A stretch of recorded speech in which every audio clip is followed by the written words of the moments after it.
Moving ahead for the first panel discussion of the morning. The topic of the panel is our vision for the future of health from an expert point of view. To start the session, I would like to invite Ms. Sweta ma'am, Sweta Mangal, Group CEO, Emergency. Sweta ma'am. Ladies and gentlemen, can we have a huge round of applause, please? To join ma'am, Mr. Rahul Datta, COO, Fernandes Foundation, Hyderabad. Joining Mr. Rahul, Dr. Nitin Deshpande, Medical Director, Shree Ramkrishna Netralaya. Excuse me.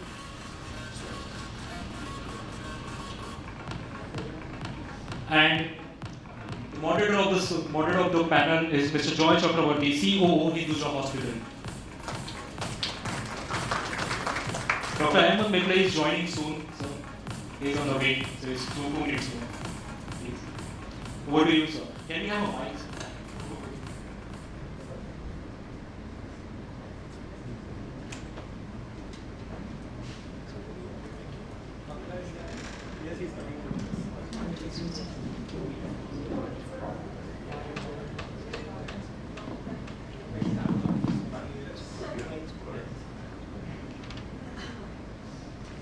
So, good morning, and I'm seeing few faces very familiar, but meeting after a long time. And I was meeting some of my co-panelists, also very familiar, but because of COVID after a long time. So I'm sure that during this discussion, we'll also discuss the challenges what we had because of pandemic, how we have evolved and how we are preparing ourselves for the future. We are going to have discussion on those. So already my panelists have been introduced and the topic is our vision for the future of health. I'm going to have few rounds of questions and then we'll open it up to the audience and they can ask questions to the panelists. But before asking, I just want to give a couple of minutes, probably not introduction, but my views on this future of health.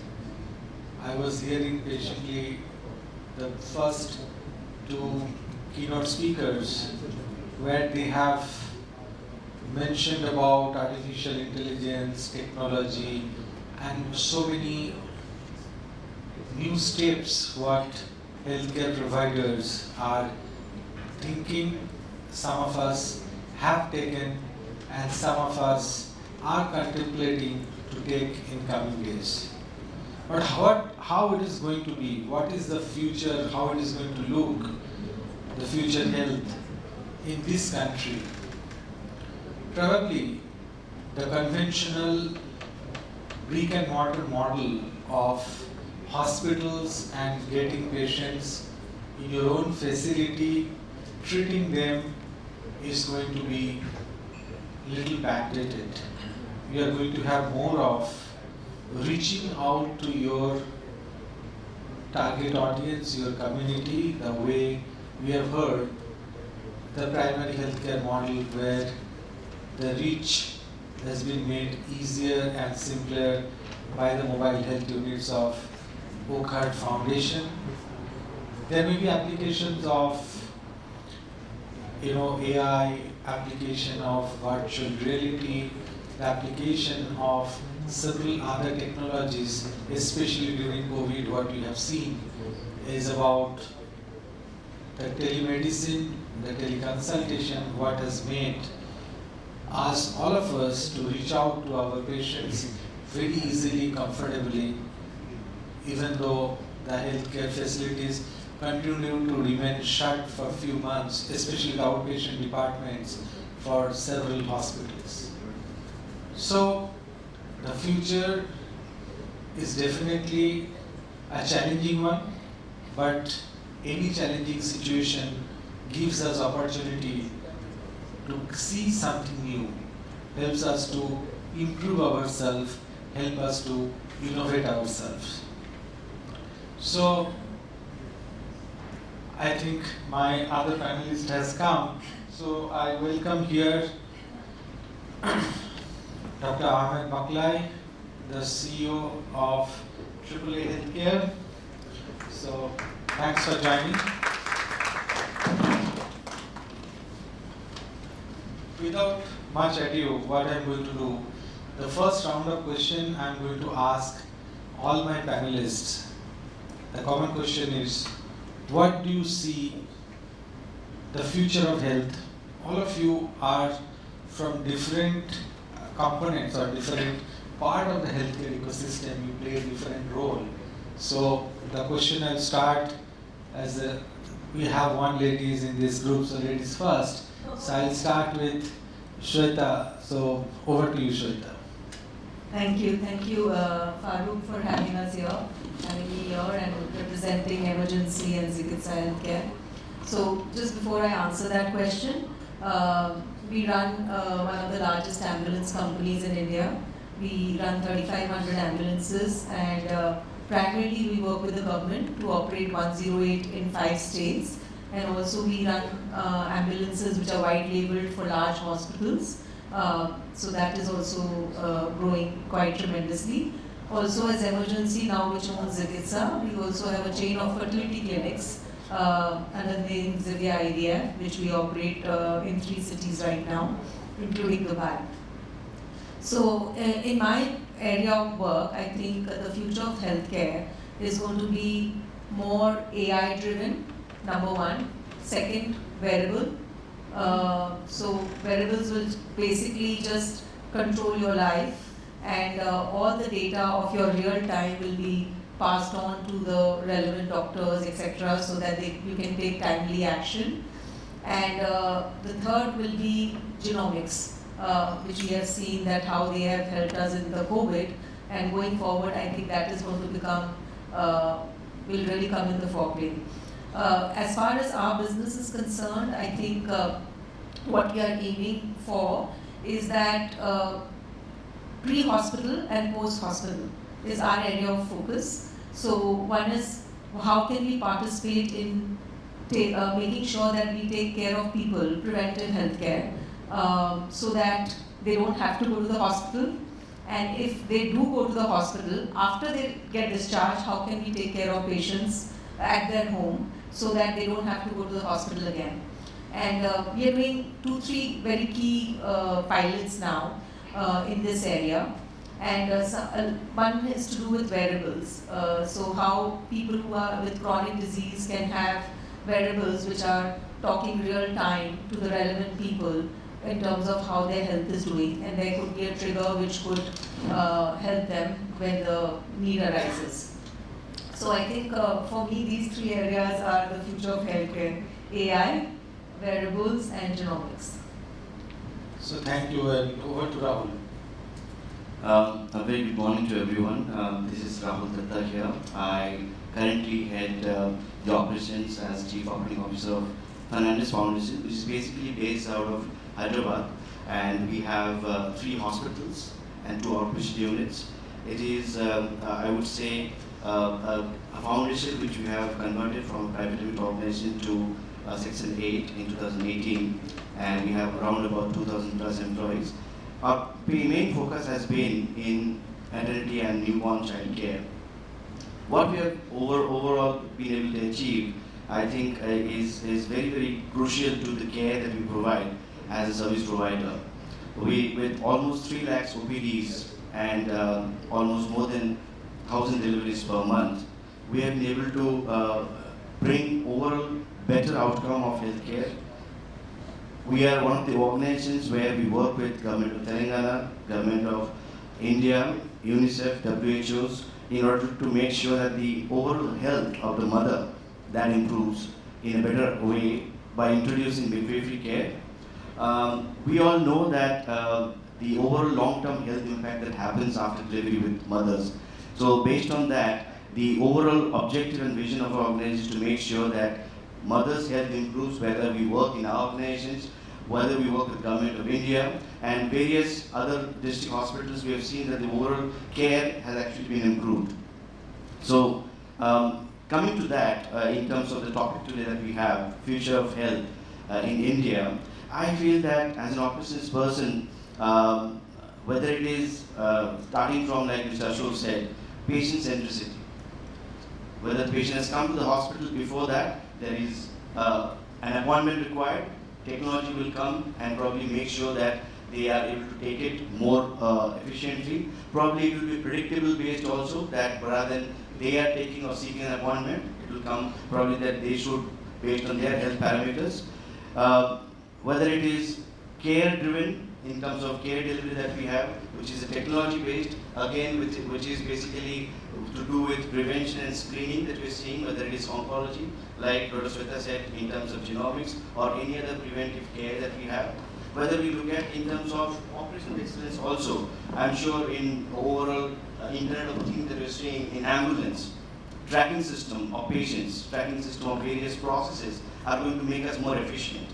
So if I look at materials, I think India has already proven the facts in the last probably couple of years that production capacity building in terms of materials is not a problem in our country.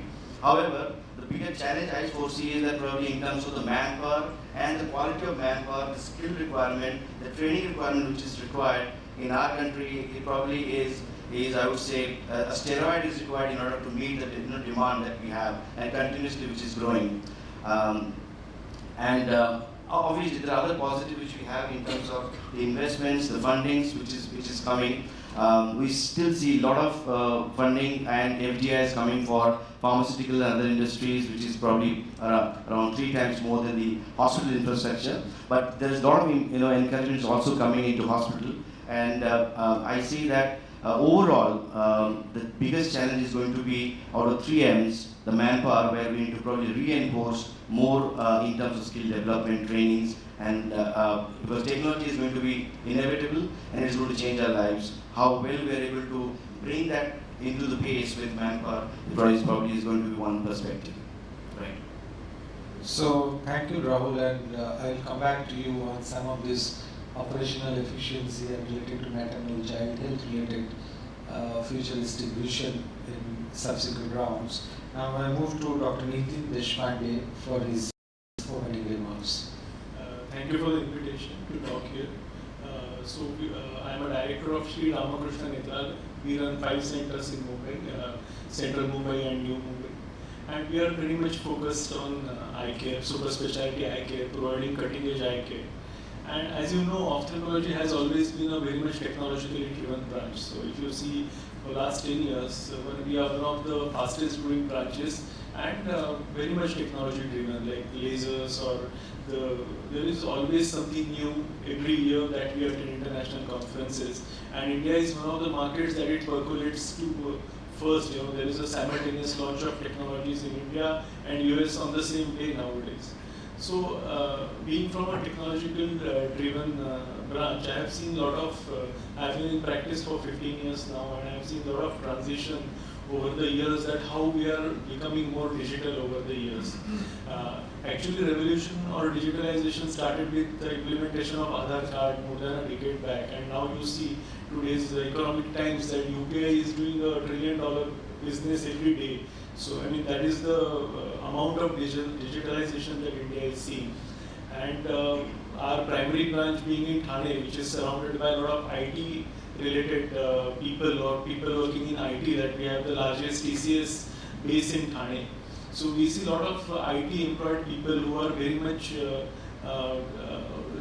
tech savvy. So what we have seen is a lot of people have been visiting us, seeing the Google reviews, or they are coming through different platforms like Practo. So this kind of a revolution has happened over the last 4 or 5 years. And COVID, we saw that this has been accelerated 10x times since COVID, because all of us are now used to communicating, conversing, seeing world through our mobile phones and our computers. So this has really consolidated this our belief that it's going to be a digital future. In COVID, we saw for the first time that we were more doing teleconsultation for the patients, which we were only thinking of before, and suddenly we had no choice but to do that. Although ophthalmology still has a little limitation that we can't really see eye through a computer or a mobile. But there are a lot of companies which are Indian companies, I'm proud to say that, are developing a lot of devices for home care. So recently we took an initiative and started sending our team to people's home, very old people, 80 plus, who can't really visit to our clinics.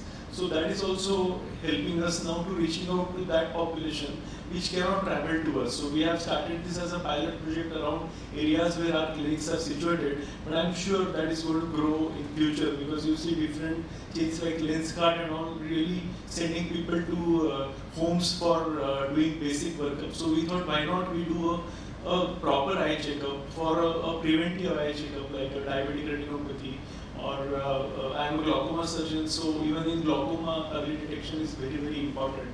I think preventive eye care is going to be the pillar of future eye care. As the doctor has rightly mentioned, that wearables are going to help a lot in this. And I'm sure we all as a healthcare industry have to be ready for AI, big data, everything, right? For all, right from administration to delivery of healthcare. I think it's going to be a part of parcel of our healthcare delivery. Thank you so much. Thank you, Dr. Deshpande. Over to Dr. Mecklai. First of all, Farooq, thank you very much. Thanks, Joy. And Rahul, happy birthday.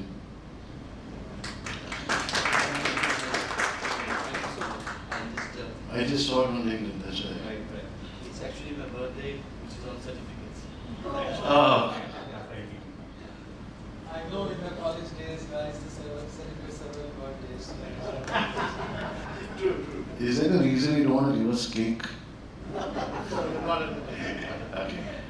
Anyway, thanks, Joy. I've been in the healthcare space for the last 27, 28 years. 18 years I spent with the Aga Khan group. I was with the Prince Ali Khan Hospital. And then 9 years ago I started AAA Healthcare Consultancy. The idea was to create an end-to-end solution in the healthcare space. So AAA Healthcare works from doing feasibility analysis to looking at setting up of hospitals, doing the medical planning, support planning, turnaround of hospitals, because hospitals need efficiencies, better efficiencies, not only just financial efficiencies, but clinical efficiencies, operational efficiencies, manpower efficiencies. So we've been doing that for the last few years. We're working in India, Bangladesh, Nepal, Mauritius, Afghanistan, and the Middle East. COVID threw some challenges, and that's when I realized that we set up almost 10,000 beds in Mumbai, starting with resurrecting Severance to become the COVID hospital. And I think everyone knows what Severance contributed to. Besides setting up BKC, Nesco, Dahisar, Pune. The challenge was setting up these hospitals in a record time of 35 days because the scale was huge. But what came out was also that setting up turned out to be easy. The people behind the machines were the ones that were difficult to get. And that's when I realized that India is way, way behind in terms of skilled manpower. So I set up another company last year, now it's a year and a half, and which also looks at skill development, upskilling and training. I think that's a huge challenge that is not only there in India, but at a global level. I mean, we're all talking about, my colleagues here have talked about AI, and AI is going to come. We have to accept it today, that it is going to be a part of the change in the healthcare delivery. But I think the human touch is something that will never ever go away. And I think that's important to understand that for a patient's well-being, how much ever you may do a teleconsult, why are they doing a teleconsult? They want to see who they're talking to. The touch and feel will never go away. While we can use AI to facilitate, prompt, give us guidances on best practices, but human touch will always be there. Yes, genomics is another big area that Sweta talked about, and I think I see that also as a upcoming area which I think one needs to be careful about. The other thing we also do is, I also run a company for medical value travel. I don't call it medical tourism because I don't believe in that tourism word. The people coming to India are coming only for pure medical care. That's why I say it's a value addition in our country, and I coined the word medical value travel. However, unfortunately, it's the most unstructured industry in India. I'm happy to say that it took me a few months, but I convinced the central government to have NABH accredited facilitators as well. And we are India's first NABH accredited medical value facilitators. So that's a little brief about myself. Joy, over to you. Thank you, Dr. Mecklai. And now I'm coming back to all my panelists and going to be focused on your area where you are contributing and your vision for future.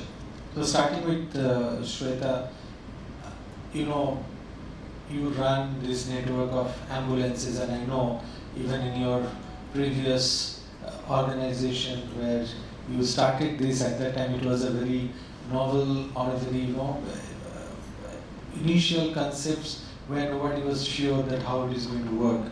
But in India, if you look at the cause of death, probably the road traffic accident is one of the top causes or third top causes, if I'm not wrong, for the number of deaths. Unfortunately, other than the city urban centric population, others they don't have much of access to these emergency services. And in this endeavor, you have done a tremendous work by creating this kind of network. If I compare this with Western worlds and the infrastructure what they have created, really we have a long way to go. So we'll be happy to know from you that in your particular business, in your particular area where you are contributing, what are the new technologies, new processes, or new initiatives you are taking to make Indian emergency network comparable to the Western world and making our health, our life, the Indian population's life little better, and maybe the number of deaths, number of post-trauma injuries and the consequences what they face little better, little improved. So I think I love to talk about this topic always. You guys, you all sitting here would know that this whole emergency care industry actually started evolving around 2003, 2004 in India. And when I grew up in India, in Rajasthan, the police number to call was 100, and the ambulance number, if you remember, was 102. And when we started in 2003 and we started doing the research on this, 102 we dialed in Mumbai, and guess where it landed? It landed in a mortuary. The reality in India in 2003 and before was that ambulances were used largely as hearse vans. Nobody believed in calling an ambulance when there was an accident or when there was a medical emergency. And I think that is what the area we saw we could really target and provide 911-like services in India. So we made a small effort. We started the number 1298 and we had our own ambulances, 10 ambulances, and we started in Mumbai. Obviously, a lot of people then thought we were stupid and idiot to do that, but we started small. 3 months after we launched the ambulances, we were shocked that we didn't get a single call. Now we thought, array, it's a great idea, ambulance nobody has, we have launched state of the art. And we realized that the reason we didn't get a call is because there is a nexus in this business as well. Calls go to operators who provide a kickback to hospitals, doctors, etc. And so we then again said, okay, let's go out in the market and see where we can really do this well. And we were lucky that we met Dr. Mecklai, and he gave us the opportunity to run an ambulance at Prince Ali Khan, and that really kind of got it going. Fast forward to now, Now we have ambulances, private ambulances, whether our own or networked ambulances. So we have networked 10,000 ambulances in 60 odd cities in India. So whether it's our own or it's a network which is validated. And you need to call one number, which is 97000128, and we can dispatch you an ambulance within 15-20 minutes is the response time. That is on the private side. On the government side, NRHM was being formed as a part of a health effort in the central government, and they started focusing on providing 911-like services, and they had a number 108. Now, they also realized that running ambulances on their own will not be good because they tried that several times before and they failed. So public-private partnership was the way to go. And I guess in business, luck plays an important role. We were at the right place, right time, right business. So there are only 3 companies in India who provide ambulances on a large scale to the government, and we happen to be one. So we started, and with the government, I think the best thing is that we are reaching out to each block in each village in India. So the whole logic is based on WHO, which is for 1 lakh population, you need to have 1 ambulance. And that is the kind of in-depth services which we are providing. But of course, it's a public-private partnership, so the government pays us and it's free for people. So I'm happy to tell you that today, actually in rural part of India, 108 is so effective that people use it not only just for accident, but also for maternity, right? The maximum patients which we actually transfer is pregnant women, followed by small medical emergencies which happen. Road traffic accident is actually the lowest. But today, whether it's us or whether it's our competitors, within 3 or 4 competitors, every block in India has an ambulance which is manned and which is available through one single number across India, which is 108. And I think that has been a great achievement of the government, whether it's any government. The scheme has really impacted a lot of people positively. And going forward, whilst we continue to work with the government, which is very challenging in its own ways, but we also we are focused on creating this network of private ambulances, because at the end of the day, you should just remember one number, and whether it's a government ambulance or private ambulance, that should come to you in 10 minutes so that your life can be saved. So that is the future. So thank you for the update, but I'm a little curious to know a couple of more things. When you say that we are managing, you mean your company is managing in certain states, or when you say that 100,000 population, for that you need 1 ambulance? Yes. It is provided in all the states by you or some other operator, and if it is so, how the capital expenses are made? Sure. So it's a government NRHM scheme. Now it's called, earlier it was called National Rural Health Mission. Now it's just called National Health Mission, so NHM. So the scheme goes as, basically they take out a tender to operate ambulances, wherein the capex is first time borne by the government. So the ambulances belong to the government, and the operator is supposed to take over those ambulances and provide the manpower, logistics, call center, everything to operate that. Now, of course, it's been since 2005 this business is going on. So now, when the second round of tendering has happened, or maybe the third round now, the government has realized that they don't need to provide the capex anymore, and that is what has made it very difficult for more operators to enter, because now you need a huge backing to actually bid for these tenders, wherein you are supposed to provide the capex and the opex. So today, all 30 states in India have an operator. Now, whether it's as good as us or not, I cannot comment. But wherever we operate, we are just like 911. I'm very happy. Everybody is invited to come and see our operation. And there are 2-3 other operators also who do very good job, but very sad that now it's also become little political and commercial, so there are players which should not be, and then they are playing the dirty game. But anyways, majority is very good. So thank you. Now move on to Rahul, and one of the major I'll not say issue, but it is like a challenge from the patients, from the community as well as from the hospitals to keep the patient treatment cost under control. If you have gone through the recent CGHS as well as Ayushman Bharat tariff notifications, a lot of pressure is there on this escalating cost of healthcare. You mentioned in your opening statement about operational efficiency and other things. So can you tell me some of the things what you were doing to keep the cost?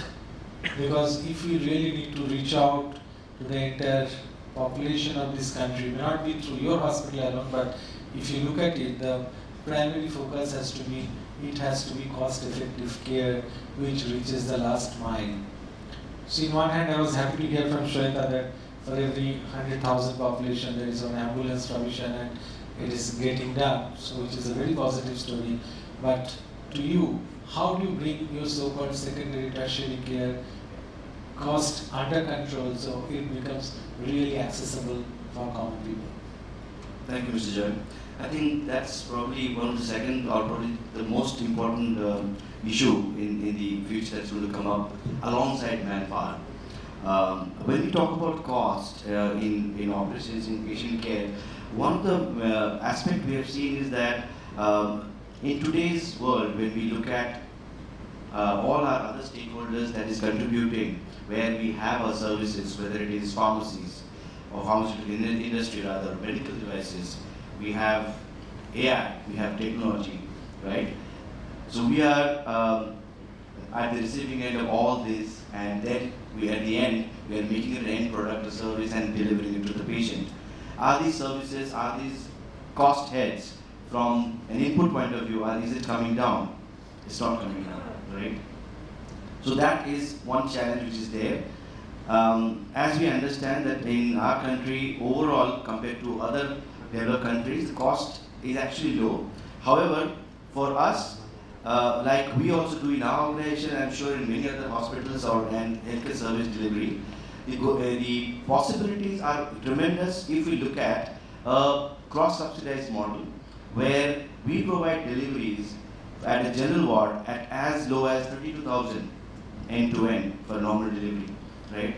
And for a suite class, it can go to 1.5 also, or 2 lakhs also, even more in some other hospitals. What I'm trying to say is that one is cost of subsidization, that we can make sure that we can bring it down. Second is also very important is the volume. Fortunately for our organization, over a period of 75 years, we have focused on being frugal, right? We do not focus on frills. We do not focus on 5-star ambience. We do not focus on huge spending on marketing. In fact, we do not have a sales or referral department. Some of us, could probably be hearing about Fernandes Foundation in Mumbai for the first time. However, we do focus on branding and communications. We are blessed to have more than 25,000 rupees per day, and we are still able to make it affordable for patients. If we look at the cost that is there for any patient going to a government hospital for delivery, which is obviously free for a lot of schemes and everything that we have, but it is almost at 20,000 rupees. We are still able to provide at 32,000 rupees for the mother. One is that aspect. Second aspect, Mr. Joy, like you mentioned, what we are doing now currently, we are trying to look at our bills, what we are actually committing to a patient and what we are actually billing to the patient. We are trying to make sure that we keep our commitments on estimates versus actual. On all these service heads that we are looking at, on all these pharmacy consumables that we committed to a patient for each particular type of deliveries, whether it is normal delivery, LSS deliveries, or LSCS with epidural or any other kinds of critical requirement that is there, we make sure that we go through each heads and try to make sure that for the next patient, our commitment is that we are able to match the estimate that we have given, because that deviation itself in most of the hospitals you will not find below 15 to 20%, right?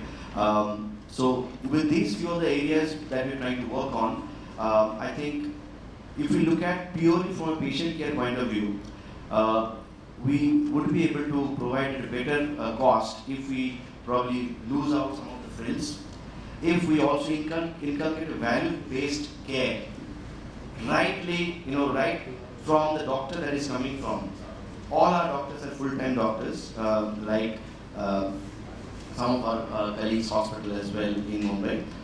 And they actually become the ambassador the way we provide the care to the patient. We are also able to focus in terms of care when we're talking about that the patient is seen by a consultant, an obstetrician, 24/7 in our hospital. So we are compromising based on the cost that we're looking at because the doctor cannot spend time in the evening. But we are looking at again value-based care. Overall, these care facilities, so like 20 years back when we studied about healthcare marketing, those days we only looked at the biggest marketing activity is word of mouth. Nothing can beat word of mouth. So ultimately, if we bring in, like Mr. Ashok said, ethics, if we bring in compliance, if we bring in transparency, so based on that, patients' credibility builds, volume builds, and if we become more frugal in terms of our operations and bringing more efficiency, probably cost will be more effective. It is possible to make it more effective in other private organizations, I'm sure everywhere. Thank you, and thanks for educating all of us, your steps, what you're taking for better efficiency. Now I move on to Dr. Deshpande once again. You come from a super specialty hospital and you handle the specialty which is one of the very common but very widespread. Really, India needs many more institutes like yours to cover the entire population to get better service for the eye ophthalmic treatment. One of the major commonest is your cataract, but there are several other ailments which are also in your specialty. Today I see, in fact I have come across several startups, they're working on artificial intelligence to look at the different ophthalmic errors or diseases initially as a screening and then followed by consultation with specialists to ensure that it reaches the grassroots level. So can you tell us that from your organization what you are doing to ensure that in India everyone has an access to diagnostic, screening and curative care of it for the ophthalmic services, and what is your take on that? Thank you. We see a lot of large opportunity for ophthalmology or for that matter any healthcare because we are a huge population. So you just see Mumbai suburb is so widely populated and if you say for example glaucoma, that is my specialty, incidence is 2%. So in this hall if there are 100 people who are going to have glaucoma or diabetes is so rampant. So the opportunity for ophthalmology is huge. It's only a matter of how you reach out to the people.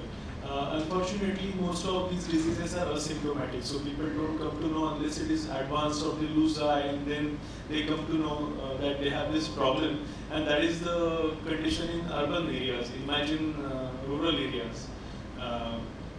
Government has been quite forthcoming. They have created a lot of awareness. There have been much larger chains who have been catering to a lot of large amount of village population.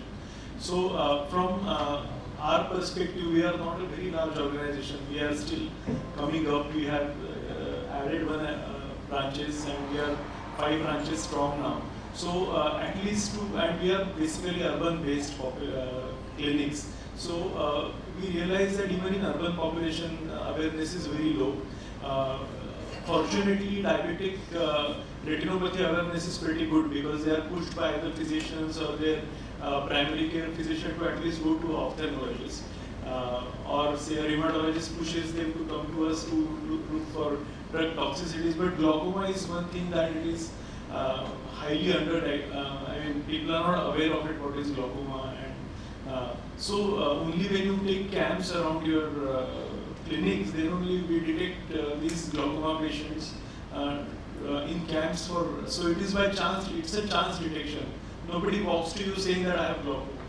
So our initiative always has been doing camps in urban areas and say 10-15 kilometers around us, where we can go to little semi-urban areas where we can go and screen those patients. Either with I'm a Rotarian, so either with the help of Rotary or Lions, which are playing a very major role in detecting these undiagnosed problems. So preventive eye care is very, very important for these problems like glaucoma or diabetes. As it was mentioned that everybody knows about cataract, but nobody knows about these major diseases which actually cause irreversible damage to the vision. So doing camps is one way, and it was shown by Arvind Hospital model that how effectively they are doing this for rural population, doing lakhs of surgeries every year. And since it's my alma mater, I have seen that first hand, and that is what we are trying to implement in our areas, where we try to reach out to the areas that surround our clinic. Secondly, as I said, geriatric care. So we are sending our team with devices to the patient's home, and now these devices we can actually sit at our clinic and actually see the fundus of the patient live and interact with the patient. So that is a new initiative, but it is little capital intensive because those fundus cameras and that at least cost 5 to 10 lakh rupees to really purchase, and so this. So that is at a very initial level, and we will see how we recover our capital. And if it works well for us, more and more people take care of advantage of our initiative, then probably will spread out in that direction. Other thing is setting up satellite clinics in the little semi-urban areas or villages, where with the help of AI and these devices, we can pick up a lot of early diabetic retinopathy or glaucoma patients and then get them back to the base or a tertiary care hospital for further treatment. So we are doing multiple things like camps and these house reach outs, and we definitely have plans to set up satellite clinics in little far areas like Padga and all around Thane. So that is how we are taking, that is how our approach is to the problem.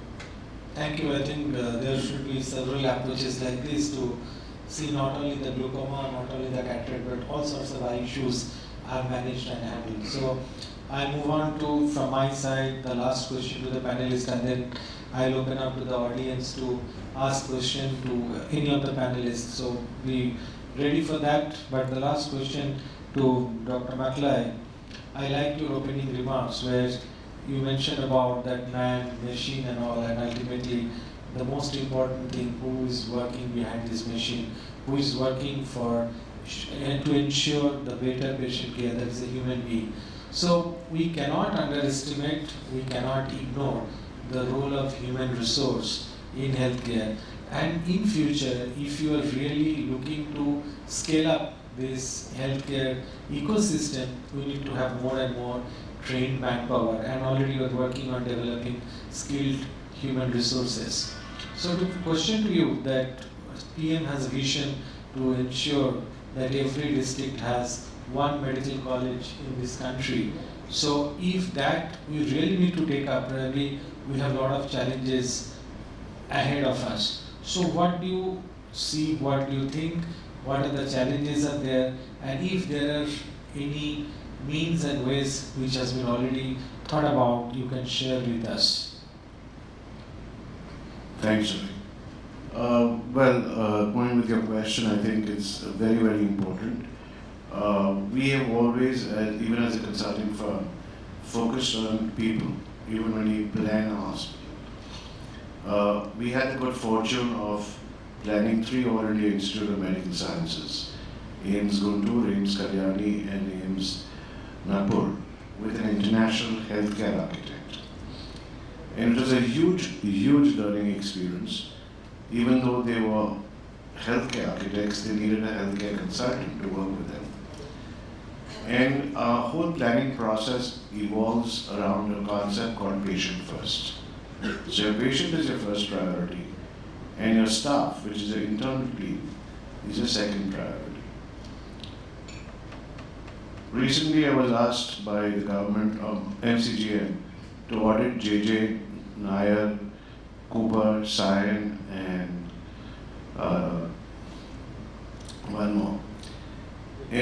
a systems audit, process audit, and it is shameful because you have registration in one counter, you have the opening collection in another counter, report in a third counter, which are all in different buildings.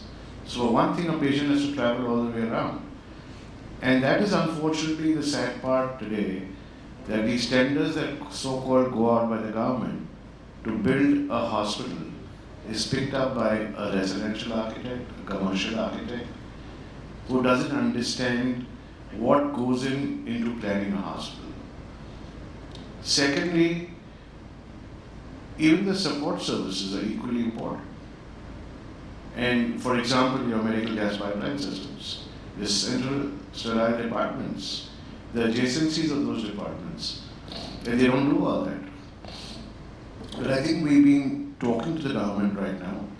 I had the fortune of meeting our current Honorable Chief Minister this last week, along with the rest of the team, and I explained to him that there has to be a delineation between a contractor and a hospital specialist.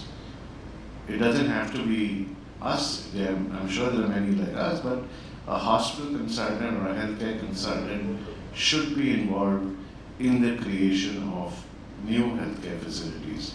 And I think he took it pretty well. I think the government has the money, the government has the funds. They have the vision of providing access for all.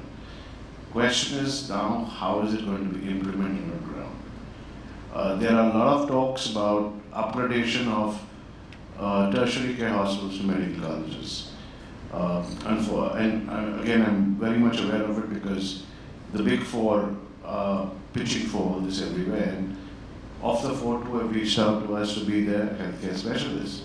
So there is a lot of movement happening on ground where the tertiary hospitals are going to get converted to medical colleges.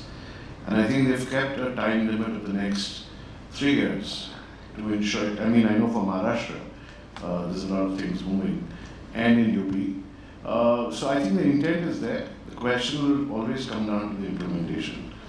And I think the awareness is also there right now, that they need specialists to guide them and not just contractors or architects to just plan. Because, I mean, you see the buildings that are made, fantastic buildings. It's the process flow that's an issue. So yeah, I think the times are good. There is a huge focus on the healthcare infrastructure. We also have a lot of international agencies who are supporting the Indian government for funding and sprucing up the healthcare infrastructure. So I think that's great news. I just got to know last week that it's about $3.2 billion available for India for healthcare infra. So, Thank you very much. And I open up this session for the question and answer from the audience. So if anyone has any question, you can specify whom you want to ask and you can ask the question.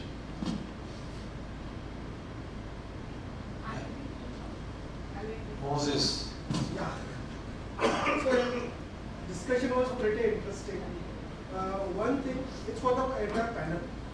So we know how technology is implemented, and how technology is creating an impact for the healthcare.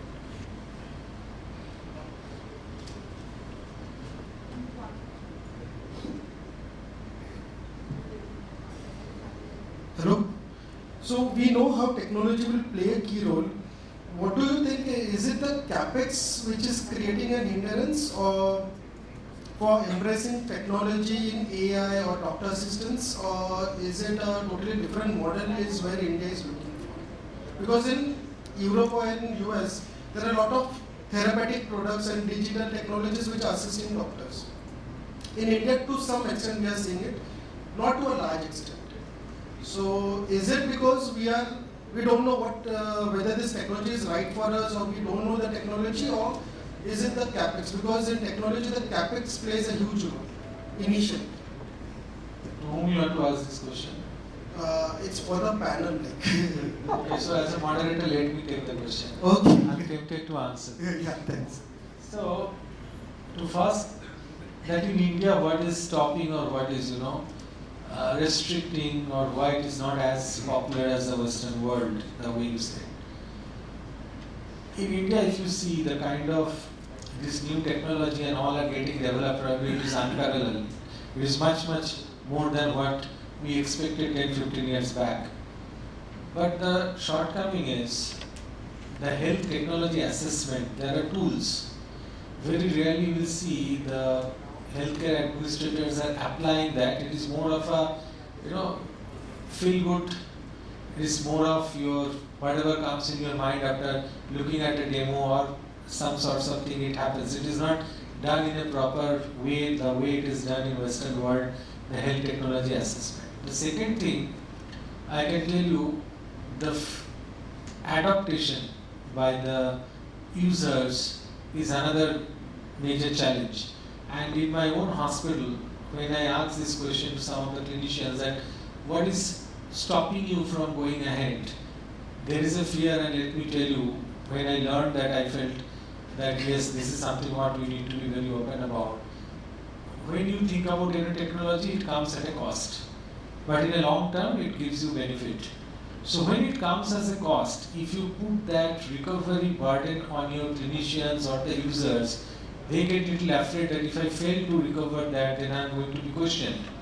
Which doesn't happen in most of the cases in the Western world, where there are a lot of funding, a lot of R&Ds and funds are there, and they are encouraged to do that. So in that way, though a lot of developments are happening here, but we are maybe little at the backseat in terms of its implementation, the way it is happening in the Western world. Any next question? Just to add to that, one interesting thing if you look at, especially where patient flow is not a problem, I think capex was never an issue, whether it is any technology or any medical device equipment, right? But now, with the recent changes in the way technologies are offered, that could also be a deterrent. I think that needs to be looked at from maybe a more tailored way for organizations. We are all moving from capex to subscription models, right? We are actually trying to be a part of the direct payment that is done by a patient, how much we want to do. Are we not making it expensive for the patients, right? So if you look at that way, probably the acceptance will be much more if we still stick to one-time cost, where we look at volume and help the service provider and the patient. Hi, myself Manoj Krishna. My question to the panel that we are discussing about the future health and whatever the opportunities we are talking about, that okay, this much of the spending is required, the number of ambulance and all these things. But we are ignoring one very serious dimension which is growing very fast, that's a preventive healthcare. So what is the panel view about on this particular topic, because the diagnostic and all these things, because now I'm a diabetic and recently I learned that okay, my diabetes is not the cause, it's a vitamin deficiencies and all that. I started working all that, and just last week I'm without medicine and I'm checking my sugar altogether. So now the more and the more people are coming on the YouTubes and all that, and they are getting this kind of informations. So the future, what we are predicting, the quantum of the market size and all these things, will it be right going that way, or it will take some other direction?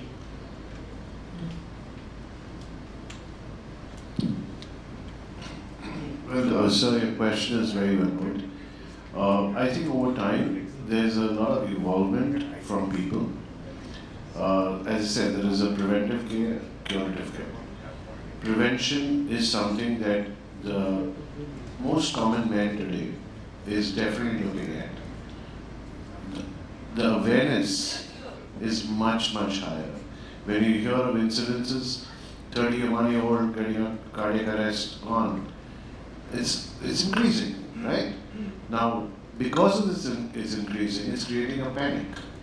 It's creating a panic, but it's also creating a larger awareness.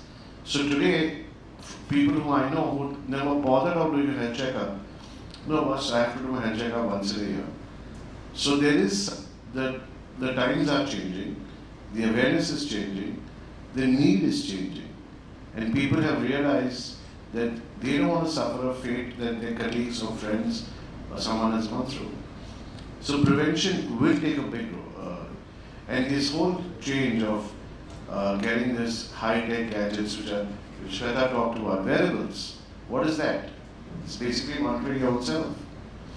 So the times will change, and I think in the next 1 or 2 years, there will be a lot of changes happening, where each one will be responsible, and then cannot blame X, Y, or Z for his or her own. I just want to add to it. I think on the contrary, because of Corona, people have become very conscious about their health.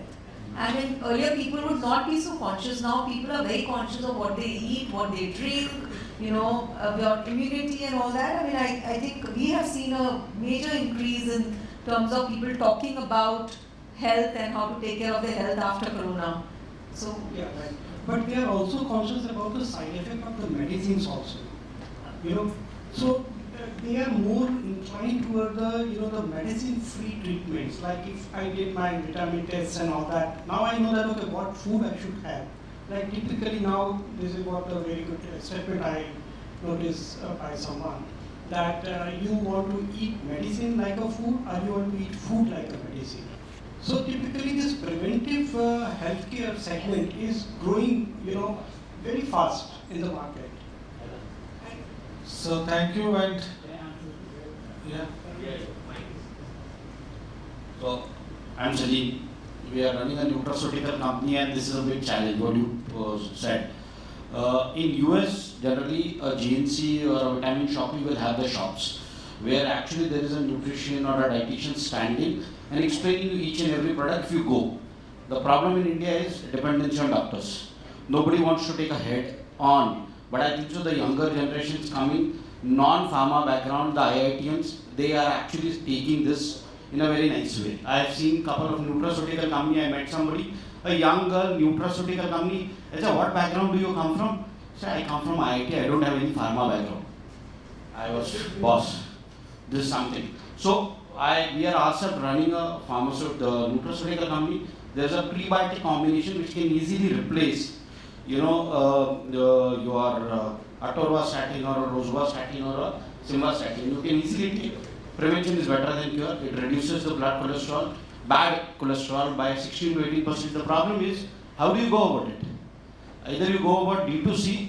Nobody in this country as of now is mentally prepared to take a cholesterol reduction drug, which the doctor has not prescribed. If you go to doctor, means it's a branded generics. So that challenge is there, but I think so the younger generation in 4 or 5 years will create this paradigm shift, and what you are asking today will be a reality in next 4 or 5 years. That's what I am getting the feeling, because I am involved personally into it, and I would love to see this change. Thank you very much, and I think we are running short of time. I want to thank all my panelists and all the audience for this active participation. And I think you are raising hands, but I think time is over. So thank you very much. Thanks to Farooq for calling and inviting all of us. Thank you very much.